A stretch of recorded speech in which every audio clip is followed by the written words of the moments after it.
ಹೇಳು. ಚಾಮುಂಡಿ ಬೆಟ್ಟ, ಚಾಮುಂಡಿ ಬೆಟ್ಟ. ಮಹಿಷಾಸುರ ನೋಡಲಿ, ಮಹಿಷಾಸುರ ನೋಡಿ, ರಾಕ್ಷಸ. ಎಲ್ಲಿ ರಾಕ್ಷಸ?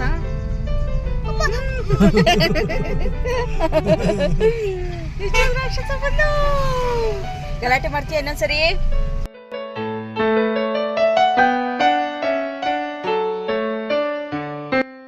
ಚಿನ್ನಿ, ಚಾಮುಂಡಿ ಬೆಟ್ಟಕ್ಕೆ ಬಂದ್ವಿ ನಾವು.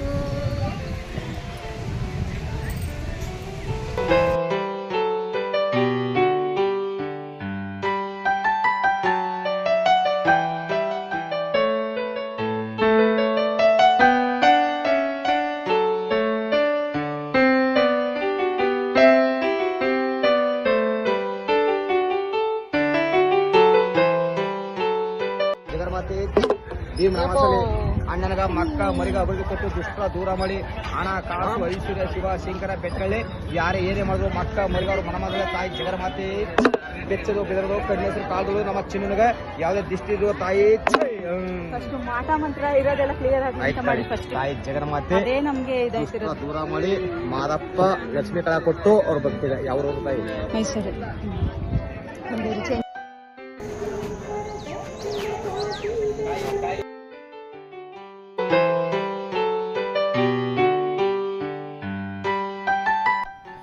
ಹಾಯ್ ನಮಸ್ತೆ, welcome back to my channel Sangeetha Sridhar vlogs. ಎಲ್ಲರೂ ಹೇಗಿದ್ದೀರಾ? ಐ ಥಿಂಕ್ ಚೆನ್ನಾಗಿದ್ದೀರಾ ಅಂತ ಅಂದ್ಕೊಂಡಿದ್ದೀನಿ. ನನ್ನ ಚಾನಲ್ಗೆ ಸಬ್ಸ್ಕ್ರೈಬ್ ಮಾಡಿದ್ರು ಪ್ಲೀಸ್ ಸಬ್ಸ್ಕ್ರೈಬ್ ಮಾಡಿ. ಸೊ ಇವತ್ತು ಭೀಮ್ನ ಅಮಾವಾಸ್ಯೆ ಒಂದು ವ್ಲಾಗ್ನ ನಿಮ್ಮ ಜೊತೆ ಶೇರ್ ಮಾಡ್ತಾಯಿದ್ದೀನಿ. ಸೊ ಅದರ ಹಿಂದಿನ ದಿನ ನೋಡಿ ಕಾಲೇಜ್ಗೆ ಹೋಗಿದ್ದು ಬಂದೆ. ಸೊ ಕಾಲೇಜಿಂದ ಬರ್ತಾನೆ ನಾನು ನಾಳೆ ಪೂಜೆಗೆ ಏನೇನು ಬೇಕು ಎಲ್ಲನೂ ತೊಗೊಂಬಿಟ್ಟೆ.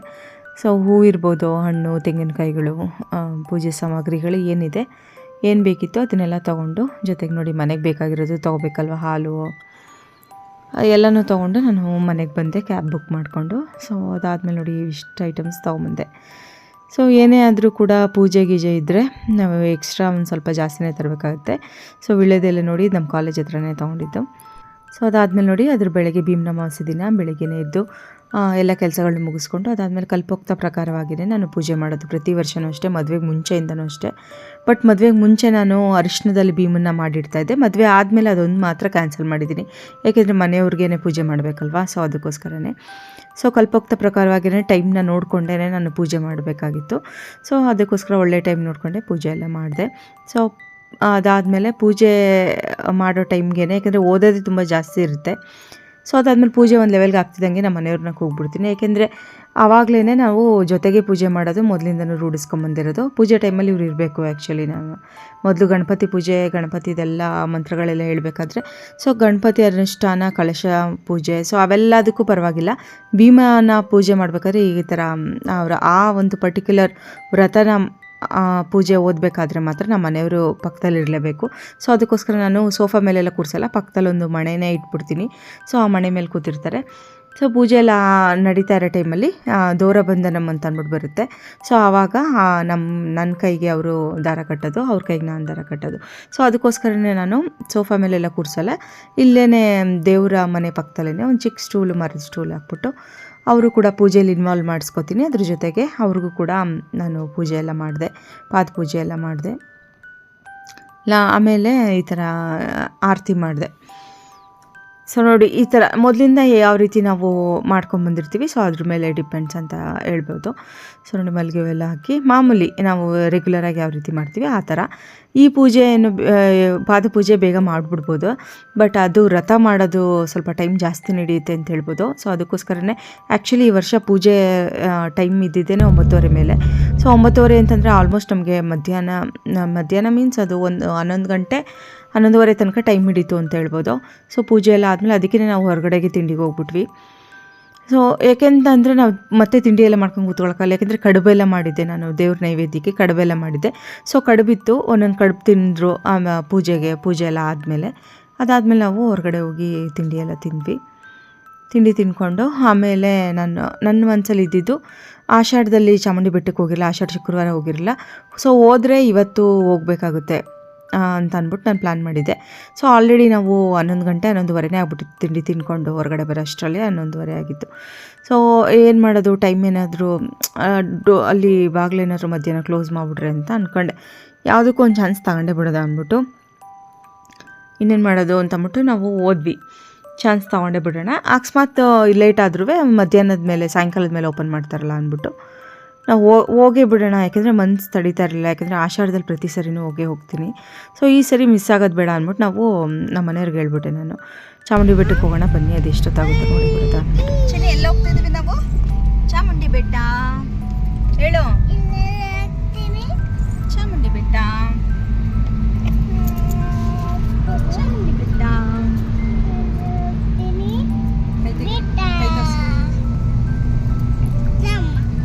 ಆ ಕೈ ರೈಟ್ ಹ್ಯಾಂಡ್.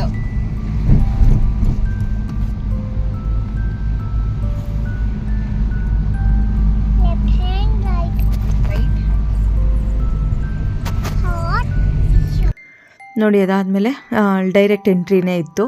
ಸೊ ಆದರೆ ರಶ್ ಇತ್ತು ಅಂತ ಹೇಳ್ಬೋದು, ಏಕೆಂತಂದರೆ ಎಲ್ಲ ಮದುವೆ ಆಗಿರೋ ಜೋಡಿಗಳೆಲ್ಲ ಜಾಸ್ತಿ ಅವರೇನೆ ಕಾಣಿಸ್ತಾ ಇದ್ದಿದ್ದು.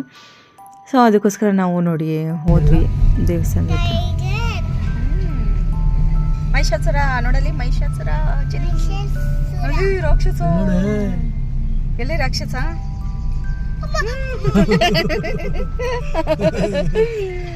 ರಾಕ್ಷಸ ಬಂದು ಗಲಾಟೆ ಮಾಡ್ತೀಯ ಇನ್ನೊಂದ್ಸರಿ.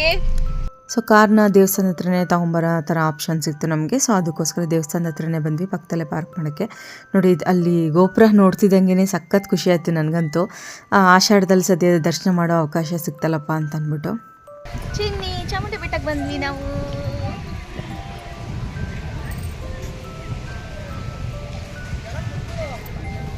ನೋಡಿ ನಾನಂತೂ ಸ್ನಾನ ಮಾಡಿ ಯಾವ ರೀತಿ ತಲೆ ಕ್ಲಿಪ್ ಹಾಕಿದೆ ಅಷ್ಟೇ, ತಲೆನೂ ಬಾಚಿರಲಿಲ್ಲ.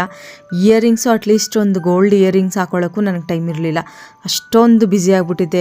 ಬೆಳಗ್ಗೆಯಿಂದ ಪೂಜೆ ಎಲ್ಲ ಮುಗಿಬೇಕಿತ್ತಲ್ಲ, ಸೊ ಅದಕ್ಕೋಸ್ಕರನೇ ಆ ಪೂಜೆನೇ ಜಾಸ್ತಿ ಟೈಮ್ ಹಿಡಿಯುತ್ತೆ ಯಾವಾಗಲೂ.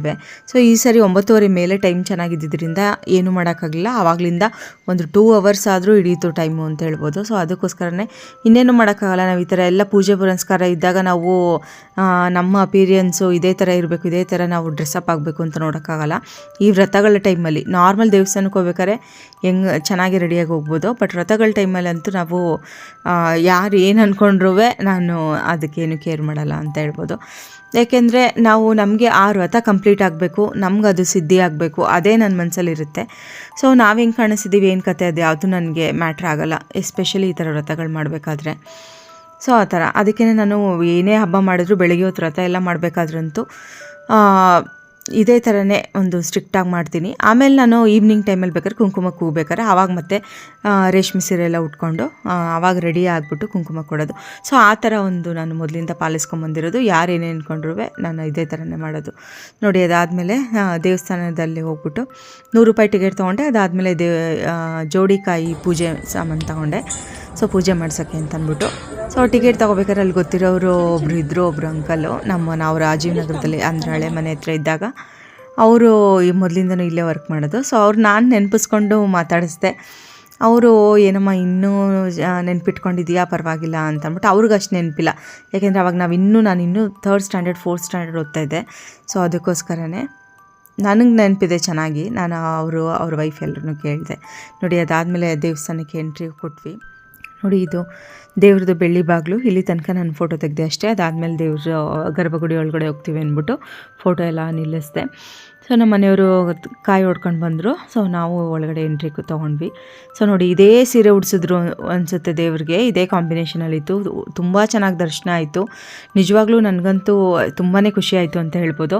ಸೊ ದೇವ್ರ ದರ್ಶನ ಎಲ್ಲ ಆಯಿತು, ಪೂಜೆ ಎಲ್ಲ ಆಯಿತು. ಸೊ ಅದಾದಮೇಲೆ ನೋಡಿ ಇಲ್ಲಿ ಆಷಾಢದಲ್ಲಿ ದೇವ್ರಿಗೆ ಉಡಿಸಿರೋವಂಥ ಸೀರೆಗಳು ದೇವ್ರಿಗೆ ಅರ್ಪಣೆ ಮಾಡಿರ್ತಾರಲ್ಲ, ಸೊ ಆ ಸೀರೆಗಳನ್ನೆಲ್ಲ ಮಾರ್ತಾಯಿದ್ರು.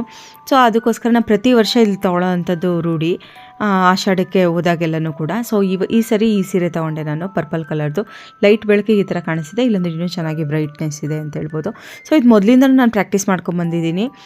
ಅಲ್ಲಿ ಅದು ಇಷ್ಟೇ ದುಡ್ಡು ಅಂತೇನಿಲ್ಲ, ಜಾಸ್ತಿ ಆದರೂ ಪರವಾಗಿಲ್ಲ, ಕಮ್ಮಿ ಆದರೂ ಪರವಾಗಿಲ್ಲ. ಒಟ್ನಲ್ಲಿ ಅಲ್ಲಿ ಹೋಗಿದ ತಕ್ಕಂಗೆ ದೇವ್ರಿಗೆ ಅಂತ ಅರ್ಪಿಸಿರೋದ್ರಲ್ಲೇ ಒಂದು ಸೀರೆ ತೊಗೊಳ್ಳೋದು ನಾನು ಮೊದಲಿಂದ ರೂಢಿ ಮಾಡ್ಕೊಂಬಂದಿದ್ದೀನಿ. ಆ್ಯಕ್ಚುಲಿ ನಾನು ಮದುವೆಗೆ ಮುಂಚೆಯಿಂದನೂ ಇದನ್ನು ಪ್ರಾಕ್ಟೀಸ್ ಮಾಡ್ಕೊಂಬರ್ತಾಯಿದ್ದೀನಿ. ಸೊ ಆವಾಗ ನಾನು ಮದುವೆಗೆ ಮುಂಚೆ ಒಂದು ಮೆರೂನ್ ಕಲರ್ ಸೀರೆ ತೊಗೊಂಡಿದ್ದೆ, ಅದೇ ಫಸ್ಟ್ ಟೈಮ್ ತೊಗೊಂಡಿದ್ದು ನನ್ನ ಸೀರೆ. ನನ್ನ ಮದುವೆ ಚೆನ್ನಾಗಿರೋ ಕಡೆ ಫಿಕ್ಸ್ ಆದರೆ ಹೂ ಮುಡಿಸುವಾಗ ಅವತ್ತಿನ ದಿನ ಅದೇ ಸೀರೆ ಉಟ್ಕೋತೀನಿ ಅಂತ ನಾನು ಮನಸ್ಸಲ್ಲಿ ಅಂದ್ಕೊಂಡಿದ್ದೆ, ಸಂಕಲ್ಪ ಮಾಡ್ಕೊಂಡಿದ್ದೆ. ಅದೇ ಥರನೇ ಫಿಕ್ಸ್ ಆಯಿತು ಚೆನ್ನಾಗಿ. ಸೊ ಹೂ ಮುಡ್ಸೋ ದಿನ ಬೆಳಗ್ಗೆ ಅದೇ ಸೀರೆ ಉಟ್ಕೊಂಡು ನಾನು ಪೂಜೆ ಎಲ್ಲ ಮಾಡಿದೆ. ಅದಾದಮೇಲೆ ನಮ್ಮ ಮನೆಯವ್ರು ಬಂದಾಗ ನಾನು ಇನ್ನೊಂದು ರೇಷ್ಮೆ ಸೀರೆ ಉಟ್ಕೊಂಡೆ ಅಂತ ಹೇಳ್ಬೋದು. ಸೊ ಈ ಥರ ನಾನು ಆವಾಗಲಿಂದನೂ ಆ ಥರ ನಂಬಿಕೆ ಚೆನ್ನಾಗಿ ಇಟ್ಕೊಂಬಂದಿದ್ದೀನಿ. ಸೊ ಅದಕ್ಕೋಸ್ಕರ ಫಸ್ಟಿಂದನೂ ಇದೇ ಥರನೇ ಚಾಮುಂಡಿ ಬೆಟ್ಟಕ್ಕೆ ಹೋದಾಗ, ಎಸ್ಪೆಷಲಿ ಈ ಥರ ಆಷಾಢ ಟೈಮಲ್ಲಿ ಹೋದಾಗ ಒಂದೊಂದು ಸೀರೆಗಳನ್ನ ತೊಗೋತೀನಿ. ಅದಾದಮೇಲೆ ನೋಡಿ ಇವ್ರು ಸಿಕ್ಕಿದ್ರು, ಆಶೀರ್ವಾದ ಮಾಡಿದ್ರು. ಅಣ್ಣನಗ ಮಕ್ಕ ಮರಿಗ ಅಭಿವೃದ್ಧಿ ಕೊಟ್ಟು ದುಷ್ಟ ದೂರ ಮಾಡಿ ಹಣ ಕಾಸು ಐಶ್ವರ್ಯ ಶಿವ ಶಂಕರ ಬೆಟ್ಟಳ್ಳಿ ಯಾರೇ ಏನೇ ಮಾಡಿದ್ರು ಮಕ್ಕ ಮರಿಗವರು ಮನಮಗಳ ತಾಯಿ ಜಗನ್ಮಾತೆ ಬೆಚ್ಚದು ಬೆದರದು ಕಣ್ಣೆಸರು ಕಾಲದು ನಮ್ಮ ಚಿನ್ನಗ ಯಾವುದೇ ದಿಷ್ಟಿ ಇರುವ ತಾಯಿ ಮಾಟ ಮಂತ್ರ ಇರೋದೆಲ್ಲ ಕ್ಲಿಯರ್ ಆಗಿ ತಾಯಿ ಜಗನ್ಮಾತೆ ನಮ್ಗೆ ದೂರ ಮಾಡಿ ಮಾದಪ್ಪ ಲಕ್ಷ್ಮೀ ಕಲಾ ಕೊಟ್ಟು ಅವ್ರ ಭಕ್ತಿಗ ಯಾವ ತಾಯಿ ಮೈಸೂರು. ಏನು ಕಳ್ತಿ ಹೇಳು? ಹಾ, ಏನು ಕಳ್ತೀಯ? ತಗೋ, ನಿಂಗೆ ತಾನೇ ಅಲ್ಲಿ ತಗೊಂಬರಕ್ ಹೋಗಿದ್ದು.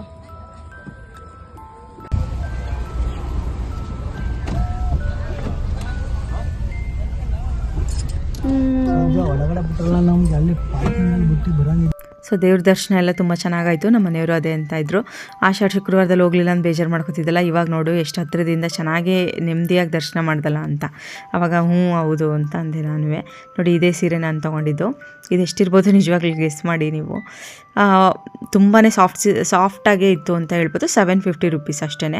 ಇದಕ್ಕೆ ಇದೇ ರೇಟು ಅಂತ ಯೋಚನೆ ಮಾಡಬಾರ್ದು. ಯಾಕೆ ಅಂತಂದರೆ ಅಲ್ಲಿ ಕ್ವಾಲಿಟಿನೂ ಎಲ್ಲ ನೋಡ್ತಾ ಬಟ್ಟೆ ಎಲ್ಲನೂ ಮುಟ್ಟಕ್ಕೆ ಆ ಥರ ಎಲ್ಲ ಆಪ್ಷನ್ಸ್ ಇರಲ್ಲ. ಸೊ ಅದಕ್ಕೋಸ್ಕರ ನಿಮ್ಗೆ ಯಾವ್ದು ಇಷ್ಟ ಆಗುತ್ತೆ ಅದನ್ನು ಒಂದೇ ಆಪ್ಷನಲ್ಲಿ ತೊಗೋಬೇಕು. ಸೊ ಅದಕ್ಕೋಸ್ಕರ ಕಡಿಮೆನೋ ಜಾಸ್ತಿನೋ ಒಟ್ಟಿನಲ್ಲಿ ಒಂದು ಸೀರೆನ ತೊಗೊಳೋದು ಮೊದಲಿಂದ ರೂಢಿ ಮಾಡ್ಕೊಂಬಂದಿದ್ದೀನಿ. ಅದೇ ಪ್ರಕಾರ ನಾನು ತೊಗೋತಾ ಬರ್ತಾಯಿದ್ದೀನಿ, ಪ್ರತಿ ವರ್ಷ ತೊಗೊಂಡಿದ್ದೀನಿ ಅಂತ ಹೇಳ್ಬೋದು. ಸೊ ನೋಡಿ ಅದಾದಮೇಲೆ ಪಾಪನೂ ಕರ್ಕೊಂಡು ಅವ್ಳಿಗೂ ಇದು ಟಾಯ್ಸ್ ಗೀಸ್ ಎಲ್ಲ ಕೊಡಿಸ್ಕೊಂಡು ಬಂದ್ವಿ. ಸೊ ಅಲ್ಲಿ ಒಬ್ಬರು ಆಶೀರ್ವಾದ ಮಾಡೋರು ಸಿಕ್ಕಿದ್ರಲ್ಲ ಒಬ್ಬರು. ಸೊ ಅವರು ಅಂದರೆ ಅಲ್ಲಿ ದೇವ್ರ ಸನ್ನಿಧಾನದಲ್ಲಿ ಓಡಾಡ್ತಾ ಇರ್ತಾರೆ. ಒಂದೊಂದು ಸರಿ ದೇವರೇ ಬಾಯಿಂದ ಒಳ್ಳೆ ಮಾತನ್ನ ನುಡಿಸ್ಬಿಡ್ಲಿ ಅನ್ನೋ ಕಾರಣಕ್ಕೆ ನಾನು ಕೆಲವು ವಿಷಯನ ನಾನು ಬಾಯಿ ಬಿಡ್ಸೋಕ್ಕೆ ಹೇಳ್ಬಿಡ್ತೀನಿ. ಸೊ ಪ್ರತಿಯೊಂದು ಸರಿ ಅಷ್ಟೇ ನಾನು ಆಶೀರ್ವಾದ ತೊಗೊಳ್ವಾಗಲೂ ಅಷ್ಟೇ, ಸುಮ್ಮನೆ ಮೂಗ್ರಂಗೆ ಆಶೀರ್ವಾದ ಮಾಡಿದ್ರೆ ನನಗೆ ಆಗಲ್ಲ. ಬಾಯಿ ಬಿಟ್ಟು ಹೇಳಬೇಕು, ದೀರ್ಘ ಸುಮಂಗಲಿ ಭವ ಅಂತ ಹೇಳಬೇಕು. ಇಲ್ಲ ಏನು ಅಂದ್ಕೊಂಡಿದ್ರೆ ಒಳ್ಳೇದಾಗಲಿ ಚೆನ್ನಾಗಿ ಬಾಳು ಅಂತ ಬಾಯಿ ಬಿಟ್ಟು ಹೇಳಬೇಕು. ಸುಮ್ಮನೆ ಮೂಗ್ರಂಗೆ ಆಶೀರ್ವಾದ ಆ ಥರ ಮಾಡಬಾರ್ದು. ಆ್ಯಕ್ಚುಲಿ ಯಾರಾದರೂ ಒಬ್ಬರು ಆಶೀರ್ವಾದ ತೊಗೊಂಡ್ರೆ ಬಾಯಿ ಬಿಟ್ಟು ಅವ್ರಿಗೆ ಮನಸ್ಪೂರ್ವಕವಾಗಿ ವಿಶ್ ಮಾಡಬೇಕು, ಅವ್ರಿಗೆ ಆಶೀರ್ವಾದ ಮಾಡಬೇಕು. ಸೊ ಅದೇ ಥರನೇ ಅವ್ರಿಗೆ ಬಾಯ್ಬಿಟ್ಟು ಕೇಳಿದೆ, ಈ ಥರ ನಮಗೆ ಸ್ವಲ್ಪ ಬ್ಲ್ಯಾಕ್ ಮ್ಯಾಜಿಕ್ ಥರ ಫೀಲ್ ಆಗುತ್ತೆ, ಸೊ ಅದನ್ನು ಚೂರು ಕ್ಲಿಯರ್ ಆಗಲಿ ಅಂತ ಹೇಳಿ ಅಂತ. ಸೊ ಅವರು ಹಂಗೆ ಅಂದರು. ಸೊ ನೋಡಿ ಇದು ಲಾಡು ಪ್ರಸಾದ ಕೊಟ್ಟಿದ್ರಲ್ಲ, ಸೊ ಅದನ್ನು ನಾವು ಕಾರಲ್ಲೇ ತಿಂದ್ವಿ. ಸೊ ಒಂದೊಂದು ಟಿಕೆಟ್ಗೆ ಒಂದೊಂದು ಲಾಡು ಫ್ರೀ ಕೊಟ್ಟಿದ್ರು ಅವರು. ಅದನ್ನೇ ತಿಂದ್ಕೊಂಡು ಬಂದ್ವಿ. ಚೆನ್ನಾಗಿತ್ತು ನೋಡಿ. ಇಲ್ಲಿ ಆನ್ ದ ವೇ ಅಂತೂ ಉಟ್ನಳ್ಳಿ ರೂಟಿಂದ ಹೋಗ್ಬಿಡೋಣ ಅಂತ ನಾವು ಬರುವಾಗಲೂ ಆ ಕಡೆಯಿಂದಲೇ ಬಂದಿದ್ದು. ಸೊ ನೋಡಿ ಒಬ್ಬೊಬ್ರು ನಂಬ್ತಾರೋ ಬಿಡ್ತಾರೋ ಗೊತ್ತಿಲ್ಲ, ನಮ್ಮದು ಎಷ್ಟು ಪಾಸಿಟಿವ್ ಶಕ್ತಿ ಯಾವ ರೀತಿ ಇದೆ ಅದೇ ಥರನೇ ನೆಗೆಟಿವ್ ಕೂಡ ಇದ್ದೇ ಇರುತ್ತೆ ಅಂತ ಹೇಳ್ಬೋದು. ಸೊ ಅದನ್ನು ಆದಷ್ಟು ನಾವೇನು ಮಾಡಬೇಕು, ನಮ್ಮ ಒಳ್ಳೆತನದಿಂದ, ನಮ್ಮ ಪೂಜೆ ಪುನಸ್ಕಾರಗಳಿಂದ ಅದನ್ನೆಲ್ಲ ನಾವು ನಮ್ಮ ಒಂದು ಪ್ರೊಟೆಕ್ಷನ್ ತೊಗೊತಾ ಬರಬೇಕು. ಸೊ ಅದಕ್ಕೋಸ್ಕರ, ಯಾಕೆಂದರೆ ಇದ್ರ ಬಗ್ಗೆ ನಂಗೆ ಜಾಸ್ತಿ ಡಿಸ್ಕಷನ್ ಮಾಡೋಕ್ಕೆ ನನಗೆ ಇಷ್ಟ ಆಗ್ತಾಯಿಲ್ಲ. ಬಟ್ ಅಲ್ಲಿ ಅದೊಂದು ಮೆನ್ಷನ್ ಮಾಡಿದೆ ಅಲ್ವ ನಾನು. ಸೊ ಏನಕ್ಕೆ ಇವ್ರು ಈ ಥರ ಮೆನ್ಷನ್ ಮಾಡೋರೆ ಅಂತ ನಿಮ್ಮಲ್ಲೂ ಡೌಟ್ ಬರಬಾರ್ದು. ಸೊ ಅದಕ್ಕೋಸ್ಕರ ಇವಾಗೇನಿಲ್ಲ, ಇವಾಗೆಲ್ಲ ತುಂಬಾ ಚೆನ್ನಾಗಿ ಹೋಗ್ತಾ ಇದೆ. ಆದರೆ ಒಂದೊಂದು ಟೈಮ್ ಅಂತ ಇರುತ್ತಲ್ವ. ಸೊ ಅದಕ್ಕೋಸ್ಕರ ಅವರು ಸುಮ್ಮನೆ ಅವ್ರು ವಿಶ್ ಮಾಡ್ತಾ ಇದ್ರಲ್ಲ, ಜೊತೆಗೆ ಇದನ್ನು ಸೇರಿಸಿ ವಿಶ್ ಮಾಡಲಿ ಅಂದ್ಬಿಟ್ಟು ನಾನು ಹತ್ರ ಕೇಳಿದ್ದು. ಸೊ ಅದಕ್ಕೆ, ಏಕೆಂದರೆ ವಿಶ್ ಮಾಡಬೇಕಾದ್ರೆ ಬಾಯಿ ತುಂಬ ಅದನ್ನು ಒಳ್ಳೆಯದಾಗಲಿ ಅಂತ ಹರಿಸ್ಬೇಕು. ಸೊ ನನಗೆ ಯಾವ ರೀತಿ ನನಗೆ ಬೇಕು ಪ್ರೊಟೆಕ್ಷನು ಆ ಥರ ನಾನು ಕೇಳಿದೆ, ದೇವ್ರಿಗೂ ಅದನ್ನೇ ಕೇಳಿದ್ದೆ. ಸೊ ಹೊರಗಡೆನೂ ನಾನು ಅದನ್ನೇ ಮಾಡಿದೆ. ಸೊ ಒಳ್ಳೇದಾಗಬೇಕಲ್ವ. ಸೊ ಅದಕ್ಕೋಸ್ಕರನೇ, ಏಕೆಂದರೆ ನಾವಂತೂ ಯಾರಿಗೂ ಕೆಟ್ಟದ್ದು ಮಾಡಿಲ್ಲ, ಎಲ್ರಿಗೂ ನಾನು ಒಳ್ಳೆಯದೇ ಮಾಡ್ಕೊಂಬಂದಿರೋದು. ಕೆಟ್ಟದಂತೂ ನಾನು ಇದುವರೆಗೂ ಯಾರಿಗೂ ಮಾಡಿಲ್ಲ, ಒಳ್ಳೆಯದೇ ಬಯಸ್ಕೊಂಬಂದಿರೋದು. ನೋಡಿದವ್ರಿಗೆ ರೂಡು ರಫ್ ಅಂತ ಅನ್ನಿಸ್ಬೋದು, ಬಟ್ ನಾನು ಮನಸ್ಪೂರ್ವಕವಾಗಿ ನಾನು ಅಂತೂ ಯಾರಿಗೂ ಕೆಟ್ಟದ್ದು ಬಯಸಿಲ್ಲ, ಎಲ್ರಿಗೂ ಒಳ್ಳೇದಾಗ್ಲಪ್ಪ ಅಂತ. ಲೋಕ ಸಮಸ್ತ ಸುಖಿನೋ ಭವಂತು, ಸಮಸ್ತ ಸನ್ಮಂಗಳಾನಿ ಭವಂತು ಅಂತಲೇ ನಾನು ಪ್ರತಿ ಸರಿ ಪೂಜೆ ಮಾಡುವಾಗಲೂ ನಮಗೆಲ್ಲ ಕೇಳ್ಕೊಂಡ್ಮೇಲೆ ಕೊನೆಗೆ ಈ ವರ್ಡ್ ಹೇಳ್ತೀನಿ ನಾನು, ಈ ಸೆಂಟೆನ್ಸು. ಯಾಕೆಂದರೆ ಇಡೀ ಪ್ರಪಂಚ ಸುಭಿಕ್ಷವಾಗಿರಬೇಕಲ್ವ. ಅದು ಇದು ಹಂಗಾಯ್ತು ಹಿಂಗಾಯ್ತು ಅಂತ ನೋಡಿದ್ರೆ ನಮಗೂ ಭಯ ಆಗುತ್ತೆ. ಪ್ರಪಂಚ ಎಲ್ಲ ಚೆನ್ನಾಗಿರಬೇಕು ಅನ್ನೋದೇ ನನಗೂ ಒಂದು ಧ್ಯೇಯ ಅಂತ ಹೇಳ್ಬೋದು. ಸೊ ಅದಕ್ಕೋಸ್ಕರನೇ ಹಂಗೆ ನಾವು ಒಳ್ಳೇದು ಬಯಸೋರ್ಗೇ ಒಬ್ಬೊಬ್ಬರು ಕೆಟ್ಟದ್ದು ಮಾಡೋರು ಇರ್ತಾರಲ್ವ. ಯಾಕೆಂದರೆ ಇದ್ದೇ ಇರುತ್ತೆ, ಒಂದು ಪಾಸಿಟಿವ್ ಇದ್ಮೇಲೆ ನೆಗೆಟಿವ್ ಮಾಡೋರು ಇದ್ದೇ ಇರ್ತಾರೆ. ಸೊ ಏನೂ ಮಾಡೋಕ್ಕಾಗಲ್ಲ. ಆದಷ್ಟು ಅದರಿಂದ ಒಳ್ಳೇದು ಮಾಡಪ್ಪ, ಅದರಿಂದ ಹೊರಗಡೆ ಬಂದು ನಮ್ಗೆ ಒಳ್ಳೇದು ಮಾಡಪ್ಪ ಅಂತ ಅಷ್ಟೇ. ನಾವು ಇನ್ನೇನೂ ನಾನು ಕೇಳೋಕ್ಕಾಗಲ್ಲ ನಿಜವಾಗ್ಲೂ. ಆಸ್ತಿ ಪಾಸ್ತಿ ಕೋಟ್ಯಾಂತರ ರೂಪಾಯಿ ಕೊಟ್ಬಿಡು, ಅದು ಕೊಟ್ಬಿಡು, ಅದೆಲ್ಲದಕ್ಕಿಂತ ಹೆಚ್ಚಾಗಿ ನಮ್ಗೆ ಫಸ್ಟು ನೆಮ್ಮದಿ ಕೊಡಬೇಕು ದೇವರು. ಯಾವುದೇ ಸಂಸಾರ ಇರಲಿ, ಫಸ್ಟ್ ನೆಮ್ಮದಿ ಇಲ್ಲ ಅಂತಂದರೆ ಅವರು ಎಷ್ಟೇ ದುಡಿದ್ರೂ ಪ್ರಯೋಜನ ಇಲ್ಲ. ನೆಮ್ಮದಿ ಇರಬೇಕು, ಆಯುಸ್ಸು ಆರೋಗ್ಯ ಇರಬೇಕು, ಅದಾದಮೇಲೆ ಮಿಕ್ಕಿದೆಲ್ಲ. ಅದಕ್ಕೋಸ್ಕರ ನೋಡಿ, ಅದಾದಮೇಲೆ ನಾವು ಉತ್ನಳ್ಳಿಗೆ ಬಂದ್ವಿ. ಸೊ ಅದ್ರ ಮಧ್ಯದಲ್ಲಿ ನಾವು ಇನ್ನೊಂದು ದೇವಸ್ಥಾನಕ್ಕೆ ಹೋಗಿದ್ವಿ, ಅದ್ರ ಬಗ್ಗೆ ಇನ್ನೊಂದು ಸರಿ ಹೇಳ್ತೀನಿ. ಅಲ್ಲಿಗೆ ಹೋಗಿದ್ದು ಬಂದಮೇಲೆ ನಾವು ಈವ್ನಿಂಗು ಉತ್ನಳ್ಳಿಗೆ ಹೋದ್ವಿ. ಸೊ ಉತ್ನಳ್ಳಿಗೆ ಹೆಂಗೂ ಹೋಗಿದ್ದೀನಲ್ಲ, ಆ ತಾಯಿ ಒಂದು ಸರಿ ಕನ್ಸಲ್ಲಿ ಕಾಣಿಸ್ಕೊಂಬಿಟ್ಟಿದ್ಲು. ಸೊ ಅದಕ್ಕೋಸ್ಕರ ನಾವು ಮಡ್ಲಕ್ಕಿ ಕೊಟ್ಬಿಡೋಣ ಅಂದ್ಬಿಟ್ಟು ಮಡ್ಲಕ್ಕಿ ಎಲ್ಲ ಅಲ್ಲಿ ಪೂಜೆ ಸಾಮಾನಲ್ಲಿ ಮಾಡ್ತಾರಲ್ಲ ಅಲ್ಲಿತ್ತು. ಸೊ ಅಲ್ಲಿ ಮಡ್ಲಕ್ಕಿದು ತಗೊಂಡು ದೇವ್ರಿಗೆ ದರ್ಶನ ಮಾಡಿಕೊಂಡು ನೋಡಿ, ಚೆನ್ನಾಗಿ ಅಲಂಕಾರ ಮಾಡಿದರು ದೇವಸ್ಥಾನ. ಸೊ ಅಲ್ಲೇ ಹೋಗ್ಬಿಟ್ಟು ಅರ್ಚನೆನೂ ಮಾಡಿಸ್ಕೊಂಡು ಮಡ್ಲಕ್ಕಿನೂ ಕೊಟ್ಬಿಟ್ಟು, ಸೊ ಮಡ್ಲಕ್ಕಿನೂ ಕೊಟ್ಟೆ. ಜ್ವಾಲಾಮುಖಿ ತ್ರಿಪುರ ಸುಂದರಿ ತಾಯಿ ಅಂತ ಹೇಳ್ತೀವಿ ನಾವು ಇವ್ರಿಗೆ, ಇಲ್ಲ ಉತ್ನಳಮ್ಮ ಅಂತಲೂ ಹೇಳ್ತೀವಿ, ಚಾಮುಂಡೇಶ್ವರಿ ತಂಗಿ. ಸೊ ತುಂಬಾ ಒಳ್ಳೆ, ನಮಗಂತೂ ಒಳ್ಳೆ ಬ್ಲೆಸ್ಸಿಂಗ್ಸ್ ಅಂತೂ ಸಿಕ್ತು ಅಂತ ಹೇಳ್ಬೋದು. ಸೊ ಈ ದೇವಸ್ಥಾನಗಳೆಲ್ಲ ನಾವು ಮದುವೆಗೆ ಮುಂಚೆ ಚಿಕ್ಕದ್ರಿಂದ ನಾವು ಇಲ್ಲೇ ಮೈಸೂರಲ್ಲೇ ಇದ್ದಿದ್ದರಿಂದ ಇದೆಲ್ಲ ನಮ್ಗೆ ತುಂಬಾ ರೆಗ್ಯುಲರಾಗಿ ಹೋಗೋ ಅಂಥ ದೇವಸ್ಥಾನಗಳು. ನೋಡಿ ಈಚೆನೂ ಅಷ್ಟೇ ಉತ್ಸವ ಮೂರ್ತಿಗೆ ತುಂಬ ಚೆನ್ನಾಗಿ ಅಲಂಕಾರ ಮಾಡಿದರು ಅಂತ ಹೇಳ್ಬೋದು. ಸೊ ಅಲ್ಲೂ ಕೂಡ ಕುಂಕುಮ ಎಲ್ಲ ಕೊಟ್ಟರು. ಸೊ ಎಲ್ಲನೂ ಈಸ್ಕೊಂಡು ದೇವ್ರಿಗೂ ಪೂಜೆ ಮಾಡಿಸ್ಕೊಂಡು ಪಕ್ಕದಲ್ಲಿ ಶಿವ ಇದ್ದು, ಚಾಮುಂಡಿ ಬೆಟ್ಟದಲ್ಲೂ ಅಷ್ಟೇ ಮಹಾಬಲೇಶ್ವರನಿಗೂ ಹೋಗಿದ್ವಿ. ಸೊ ಅಲ್ಲೂ ದರ್ಶನ ಮಾಡಿಕೊಂಡು, ಇಲ್ಲೂ ಅಷ್ಟೇ ಸಿದ್ದೇಶ್ವರ ದೇವಸ್ಥಾನ, ಅಲ್ಲೂ ಕೂಡ ದರ್ಶನ ಮಾಡಿಕೊಂಡು, ಏಕೆಂದರೆ ನಾವೆಲ್ಲಿ ಹೆಣ್ಣು ದೇವ್ರು ನೋಡ್ತೀವಿ ಪಕ್ಕದಲ್ಲೇ ನಾವು ಶಿವನೂ ಕೂಡ ನೋಡಬೇಕು. ಸೊ ಅದಕ್ಕೋಸ್ಕರ ಅಲ್ಲೂ ದರ್ಶನ ಎಲ್ಲ ಚೆನ್ನಾಗಾಯಿತು. ಆಮೇಲೆ ಈವ್ನಿಂಗ್ ಅಲ್ಲೇ ಊಟ ಇತ್ತು, ಬಂದ್ಬಿಡಿ ಊಟಕ್ಕೆ ಅಂತ ಅವರೇ ಅಂದರು. ಸೊ ಆಯಿತು ಅಂತ ಅಂದ್ಬಿಟ್ಟು ನೋಡಿ ಈವ್ನಿಂಗೇ ಆಯಿತು. ತಿನ್ಕೊ ಇನ್ನೊಂಚೂರು ಆಯ್ತಲ್ಲ. ಸೊ ಊಟ ಎಲ್ಲ ಮಾಡಿದ್ವಿ. ಊಟ ಮಾಡಾದ್ಮೇಲೆ ಅಲ್ಲಿ ಕುಂಕುಮ ಇಟ್ಟಿದ್ರು, ಅರ್ಶಿನ ಕುಂಕುಮ ಎಲ್ಲ ತೊಗೊಂಡು ಬಂದ್ವಿ. ಇದೇನೇ ಅಲ್ವಾ ನಮ್ಗೆ ಬೇಕಾಗಿರೋದು. ಹೆಣ್ಮಕ್ಳಿಗೆ ನಿಜವಾಗ್ಲೂ ಇದೇನೇ ಬೇಕಾಗಿರೋದು. ಒಂದು ಒಳ್ಳೆ ಸಂಸಾರ ಸಿಕ್ಬಿಟ್ರೆ, ದುಡ್ಡು ಕಾಸಲ್ಲಿ ಒಂಚೂರು ಹೆಚ್ಚು ಕಡಿಮೆ ಆಗಿಬಿಟ್ರೆ ಬೇಕಾದ್ರೆ ಸರಿ ಮಾಡ್ಕೊಬಿಡ್ಬೋದು. ಬಟ್ ಸಂಸಾರ ಫಸ್ಟ್ ಕರೆಕ್ಟಾಗಿರಬೇಕು, ಅವರ ಫ್ಯಾಮಿಲಿ ಲೈಫು ಚೆನ್ನಾಗಿರಬೇಕು ಅನ್ನೋದು ನನ್ನ ಒಂದು ಒಪಿನಿಯನ್ ಅಂತ ನನಗೆ ಅನಿಸುತ್ತೆ. ನಿಜವಾಗ್ಲೂ ನನ್ನ ಅನಿಸಿಕೆ ಅದು. ಬೇರೆಯವ್ರು ಏನಂತ ಅನ್ಕೋತಾರೋ, ಯಾವುದು ಪ್ರಿಫ್ರೆನ್ಸ್ ಕೊಡ್ತಾರೋ ನನಗೆ ಗೊತ್ತಿಲ್ಲ. ನನಗಂತೂ ಇದಕ್ಕೆ ಪ್ರಿಫ್ರೆನ್ಸ್ ಕೊಡೋದು. ಆ್ಯಕ್ಚುಲಿ ಅವತ್ತು ನಾನು CLA ಹಾಕ್ಕೊಂಡಿದ್ದು, ಕಾಲೇಜಲ್ಲಿ ರಜಾ ಹಾಕ್ಕೊಂಡೇ ನಾನು ಮಾಡಿದ್ದು ಇದನ್ನು. ದೇವಸ್ಥಾನಕ್ಕೆಲ್ಲ ಹೋಗ್ಬೇಕಿತ್ತಲ್ಲ. ಸೊ ಅದಕ್ಕೇ ಆಮೇಲೆ ಈವ್ನಿಂಗು ಬಂದು ನೋಡಿ ಎಲ್ಲ ಆಯಿತು. ಈವ್ನಿಂಗು ಬಂದು ದೀಪ ಹಚ್ಚಿದೆ, ಪೂಜೆ ಮಾಡಿದೆ. ಯಾಕೆಂದರೆ ಒಂದೊಂದ್ಸರಿ ನಾನು ಬೇಕಾದ್ರೆ ಒಂದೊಂದ್ಸರಿ ಬರ್ತ್ಡೇ ಟೈಮಲ್ಲಿ ಬೇಕಾದರೂ ನಮ್ಮ ಮನೆಯವರು ನನಗೆ ಟೈಮ್ ಕೊಡಲಿಲ್ಲ ಅಂದರೂ ಪರವಾಗಿಲ್ಲ. ಈ ಟೈಮಲ್ಲಿ ಮಾತ್ರ ನಾನು ಇದುವರೆಗೂ ಮದುವೆ ಆಗಿ ಇವಾಗ ನವೆಂಬರ್ಗೆ 6 ವರ್ಷ, ಅಲ್ಲಿವರೆಗೂ ಕೂಡ ನಾನು ಇದುವರೆಗೂ ಹಂಗೆ ಮಿಸ್ ಮಾಡಿಸಿಲ್ಲ. ಬೇಕಾದ್ರೆ ಬರ್ತ್ಡೇ ಟೈಮಲ್ಲಿ ಬೇಕಾದರೆ ನಿಮ್ಮದು ಕೆಲಸ ಇದ್ದರೆ ಬೇಕಾದ್ರೆ ನಾನು ಅಡ್ಜಸ್ಟ್ ಮಾಡ್ಕೊಂಬಿಡ್ತೀನಿ. ಭೀಮ್ ಅಮಾವಾಸ್ಯೆ ದಿನ ಅಂತೂ ಮನೇಲಿ ಇರಲೇಬೇಕು ಅಂತಲೇ ನಾನು ಕಡಾಖಂಡಿತವಾಗಿ ನಾನು ಹೇಳೋದು. ಸೊ ಅದಕ್ಕೋಸ್ಕರ ಅವರು ಕೂಡ ಇವಳು ಇನ್ನು ಹಿಡಿದ್ರೆ ಬಿಡಲ್ಲ ಅಂತ ಅಂದ್ಬಿಟ್ಟು ಅವರು ಕೂಡ ರಜೆ ಹಾಕ್ಕೊಂಡು ಬಂದಿದ್ದರು, CL ತೊಗೊಂಡು, ಅಂದರೆ ವೀಕ್ ಆಫ್ ತೊಗೊಂಡು. ಸೊ ಆ ಥರ ನಾವು ನಮ್ಮ ಒಂದು ನಂಬಿಕೆಗಳು, ನಾವು ಯಾವುದನ್ನು ನಮ್ಮ ದೇವ್ರನ್ನ ನಾವು ಏನು ನಂಬ್ತೀವಿ, ನಮ್ಮ ರಿಚುವಲ್ಸ್ ಏನು ಫಾಲೋ ಮಾಡ್ತೀವಿ, ಅದನ್ನು ದೇವರು ಕೂಡ ನಡ್ಸ್ಕೊಂಬರ್ತಾವನೆ. ನಮ್ಗೆ ಆ ಥರ ಶಕ್ತಿ ಕೊಟ್ಟಿದ್ದಾನಲ್ಲ ಮಾಡೋಕ್ಕೆ. ಸೊ ನನಗೆ ಬೇಕಾಗಿರೋದು. ದೇವ್ರಿಗೂ ನಾನು ಅದನ್ನೇ ಕೇಳೋದು, ಇಷ್ಟು ಚೆನ್ನಾಗಿ ನಾನು ಒಂದು ಒಳ್ಳೆ ಮನಸ್ಸಿಂದ ನೀನು ಪೂಜೆ ಮಾಡ್ಕೊಂಬರ್ತಾಯಿದ್ದೀನಿ, ಇನ್ನು ಮುಂದಕ್ಕೂ ನನಗೆ ಅದನ್ನು ನಡ್ಸ್ಕೊಂಡು ಹೋಗೋವಂಥ ಶಕ್ತಿ ಕೊಡಮ್ಮ ಅಂತಲೇ ನಾನು ಅದು ತಾಯಿಗೆ ಕೇಳೋದು ಪ್ರತಿ ಸರಿನೂ. ನೋಡಿ, ಬೇರೆಯವರು ನಮಗೆ ಯಾರೋ ಒಬ್ಬರು ಕೆಟ್ಟದ್ದು ಬಯಸಿದ್ರು ಅಥವಾ ಕೆಟ್ಟದ್ದು ಮಾಡಿದ್ರು ಅಂದ್ಬಿಟ್ಟು ನಾವು ಅವ್ರಿಗೆ ಇನ್ ರಿಟರ್ನ್ ಅದೇ ಥರ ಕೆಟ್ಟದ್ದು ಕೊಟ್ಟರೆ ಅವ್ರಿಗೂ ನಮಗೂ ಡಿಫ್ರೆನ್ಸ್ ಇರೋಲ್ಲ ಅಲ್ವಾ. ಡಿಫ್ರೆನ್ಸ್ ಇರೋಲ್ಲ ಅನ್ನೋದಕ್ಕಿಂತ ನಮ್ಗೆ ಆ ಥರ ಕೆಟ್ಟದ್ದನ್ನ ಮಾಡೋಕ್ಕೆ ಬರೋಲ್ಲ. ಫಸ್ಟ್ ಆಫ್ ಆಲು ನಾವೇನು ಮಾಡ್ಬೋದು, ನಮಗೇನೇ ಒಂದು ಕಷ್ಟ ಬಂದರೂ ಏನೇ ಆದ್ರೂ ದೇವ್ರ ಮೊರೆ ಹೋಗೋದು ಒಂದು ಮಾತ್ರ ನನಗೆ ಗೊತ್ತಿರೋದಷ್ಟೇ. ನಾನು ಮಾಡೋ ದೇವ್ರ ಪೂಜೆಗಳಲ್ಲಿ ಇನ್ನೂ ಸ್ಟ್ರಾಂಗಾಗಿ ಏನು ಮಾಡ್ಬೋದು, ಇನ್ನೂ ನಾವು ಹೆಂಗೆ ದೇವ್ರನ್ನ ನಂಬಬಹುದು. ಸೊ ಆ ಥರ ನಾನು ಮಾಡ್ತೀನೋ ಹೊರತು ಅವ್ರೇನೋ ಒಂದು ನಮ್ಗೆ ಕೆಟ್ಟದ್ದು ಮಾಡಿದ್ರು ಅಂತ ನಾವು ಅದೇ ದಾರಿ ಹಿಡಿಯೋದು ಸರಿ ಇರಲ್ಲ. ನಮ್ಗದು ಬರೋದು ಇಲ್ಲ ಫಸ್ಟ್ ಆಫ್ ಆಲು ಅಲ್ವಾ. ಸೊ ಅದಕ್ಕೋಸ್ಕರನೇ ದೇವ್ರನ್ನ ನಂಬೋದಿರ್ಬೋದು, ನಾವು ನಮ್ಮ ಒಳ್ಳೆತನ ಬಿಟ್ಕೊಡ್ದೇ ನಾವು ಬದುಕು ಸಾಗಿಸೋದಿರ್ಬೋದು. ಸೊ ಕಷ್ಟಪಟ್ಟು ಬದುಕ್ತಾ ಇರೋರಿಗೆ, ಒಳ್ಳೇದನ್ನು ಬಯಸ್ಕೊಂಡು ಒಳ್ಳೆ ಮನಸ್ಸಿರೋ ಅಂಥವ್ರಿಗೆ ದೇವ್ರು ಒಳ್ಳೇದು ಮಾಡೇ ಮಾಡ್ತಾನೆ ಅಂತ ನಂಗೆ ಚೆನ್ನಾಗಿ ಗೊತ್ತು. ಸೊ ಅದಕ್ಕೋಸ್ಕರನೇ ಏನೇ ಕಷ್ಟ ಬಂದರೂ ಏನೇ ಆದ್ರೂ ಆ ದೇವ್ರನ್ನ ಮೇಲೆ ನಂಬಿಕೆ ಮಾತ್ರ ನಾನು ಇದುವರೆಗೂ ಕಳ್ಕೊಂಡಿಲ್ಲ. ಅದಕ್ಕೋಸ್ಕರನೇ, ಇಲ್ಲಾಂದರೆ ನನ್ನ ಜಾಗದಲ್ಲಿ ಬೇರೆ ಯಾರೇ ಇದ್ದಿದ್ರು ಇಷ್ಟೊತ್ತಿಗೆ ಅವ್ರ ಲೈಫೇ ಚೇಂಜ್ ಆಗಿಬಿಡ್ತಿತ್ತು, ಬೇರೆ ಥರನೇ ಡಿಸಿಷನ್ಸ್ ತೊಗೊಬಿಡ್ತಾಯಿದ್ರು. ಸೊ ಅಂಥದ್ರಲ್ಲಿ ನಾನು ಒಂದೇ ಥರ ಸ್ಟ್ರಾಂಗ್ ಆಗಿರೋದಕ್ಕೆ ಆ ದೇವರೇ ಕಾರಣ.